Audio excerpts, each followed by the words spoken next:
या देवी सर्वभूतेषु माँ दुर्गा रूपेण संस्थिता नमस्तस्यै नमस्तस्यै नमस्तस्यै नमो नमः। जय माता दी दोस्तों, आप सभी को शारदीय नवरात्रि की बहुत बहुत शुभकामनाएं। आइए जानते हैं साल 2025 में नवरात्रि कब से शुरू और कब समाप्त होगी। कलश स्थापना का शुभ मुहूर्त क्या रहेगा और इन 9 दिनों में आप मां भगवती की पूजा कैसे करेंगे। साल भर में कुल 4 नवरात्रि होती हैं, जिनमें 2 गुप्त और 2 प्रकट होती हैं। गुप्त नवरात्रि 10 दिनों तक चलती हैं, वहीं प्रकट नवरात्रि में 9 दिनों तक 9 देवियों की पूजा की जाती है। लेकिन इस बार ऐसा सहयोग पड़ रहा है कि तृतीया तिथि की वृद्धि हुई है। इस कारण से इस बार नवरात्रि 9 दिनों की नहीं बल्कि 10 दिनों की होगी। नवरात्रि में तिथि का बढ़ना शुभ माना जाता है। ऐसे में आपको भी 9 देवियों की पूजा तिथियों के अनुरूप ही करनी चाहिए।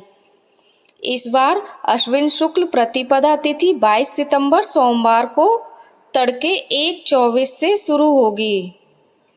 देखा जाए तो यह रविवार की मध्य रात्रि का समय होगा और प्रतिपदा तिथि सोमवार को पूरा दिन रहेगी और समापन होगा 23 सितंबर मंगलवार को सुबह 2:55 पर।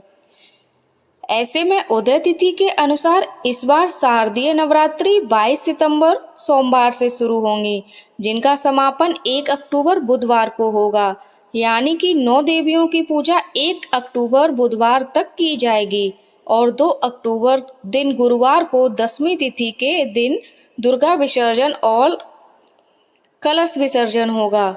इस बार विजयादशमी यानी दशहरे का पर्व भी 2 अक्टूबर गुरुवार को मनाया जाएगा। इस बार अष्टमी तिथि महाअष्टमी जिसे हम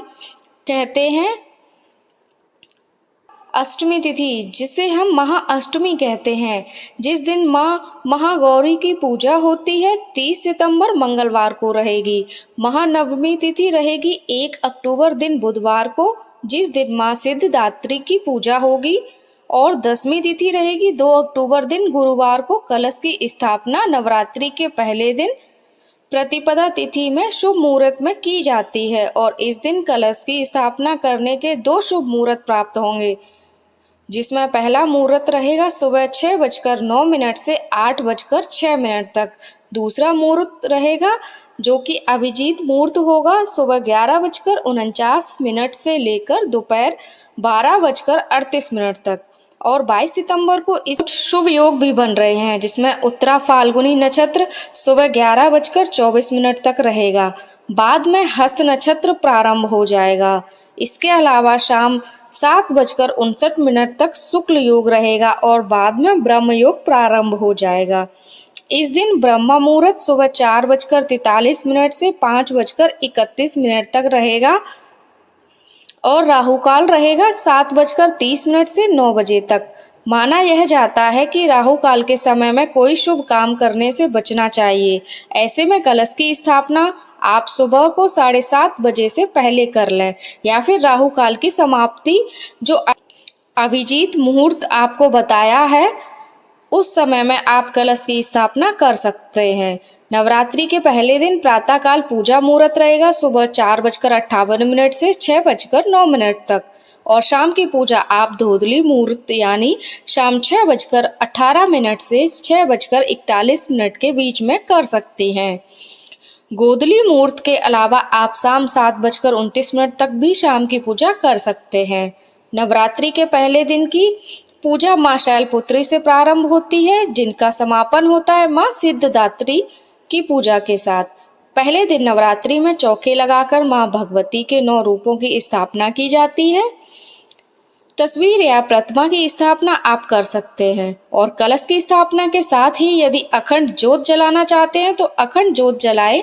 और किस तरह से आप नवरात्रि के इस व्रत को रखने वाले हैं उसका संकल्प भी आपको पहले दिन से ही लेना होता है। फिर विधि विधान से माँ भगवती की प्रतिमा को स्नान कराकर उन्हें साफ स्वच्छ वस्त्र धारण कराकर उनका श्रृंगार करके धूप दीप जलाकर मंत्र के जाप के साथ ही पूजा शुरू की जाती है। पहले दिन से श्री दुर्गा सप्तशती का पाठ भी आरंभ किया जाता है। फिर मां शैलपुत्री की कथा पढ़ें।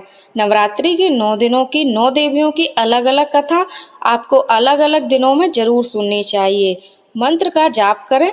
यदि कोई खास उपाय करना हो तो वह आप इस दौरान कर सकते हैं। सबसे अंत में कपूर जलाकर आरती उतारें और मां भगवती को फल मिठाई का भोग लगाएं। हर दिन नियम से सुबह और शाम की पूजा में लौंग का जोड़ा, पान, सुपारी, इलायची माँ को अवश्य अर्पित करें। यदि पीरियड्स हो रहे हैं तो किसी कारण से खुद पूजा ना कर पाएं तो इस दौरान मानसिक पूजा करके भी आप अपनी पूजा और व्रत का ही पुण्य प्राप्त कर सकती हैं। अगर नवरात्रि के 9 दिनों में समय हो तो दोनों ही समय आपको विधि विधान से मंत्र जाप करके, कथा श्रवण करके पूजा करनी चाहिए।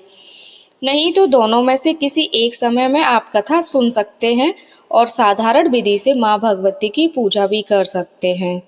इस बार शारदीय नवरात्रि में तृतीया तिथि की वृद्धि हुई है, जिस कारण से हो सकता है भक्तों को पूजा में कुछ असमंजस हो जाए, कोई भ्रम की स्थिति ना बन जाए। तो मैं आपको बता दूं, 22 सितंबर को मां शैलपुत्री की पूजा की जाएगी। 23 सितंबर को मां ब्रह्मचारिणी की पूजा होगी। 24 सितंबर को तृतीया तिथि के अनुसार मां चंद्रघंटा की पूजा होगी और इस बार 15 सितंबर को भी तृतीया तिथि रहने वाली है, तो 15 सितंबर को भी आप मां चंद्रघंटा की ही पूजा करनी है। ध्यान रखिएगा, तिथियों के अनुरूप ही पूजा करने पर पूर्ण फल प्राप्त होता है। ऐसे में 26 सितंबर को मां कुसमांडा की पूजा होगी। 27 सितंबर को मां स्कंद माता की और 28 सितंबर को मां कात्यायनी की। 29 सितंबर को मां कालरात्रि और 30 सितंबर को मां महागौरी की और 1 अक्टूबर को मां सिद्धिदात्री की पूजा होगी और अगले दिन गुरुवार को ही कलश विसर्जन और दुर्गा विसर्जन होगा। अब ऐसे में कुछ लोग ऐसे भी होंगे जिन्हें जानकारी नहीं होगी या जिन्होंने वीडियो को ध्यान से नहीं देखा होगा या जो पंचांग में इतना विश्वास नहीं करते होंगे या जो हर बार की तरह शुरू दिन से लेकर 9 दिन तक लगातार इस बार भी देवियों की पूजा करने वाले हैं। तो आपको एक बार फिर से बता दें कि इस जानकारी को ज़्यादा से ज़्यादा लोगों तक शेयर कीजिएगा ताकि सभी लोग इस बार तिथियों के अनुसार ही मां भगवती के 9 रूपों की पूजा कर सकें। यदि जानकारी पसंद आई हो तो प्लीज़ वीडियो को लाइक करें, कमेंट बॉक्स में जय माता दी लिखना ना भूलें और हमारे चैनल तीज त्योहार को सब्सक्राइब करें। जय माता दी।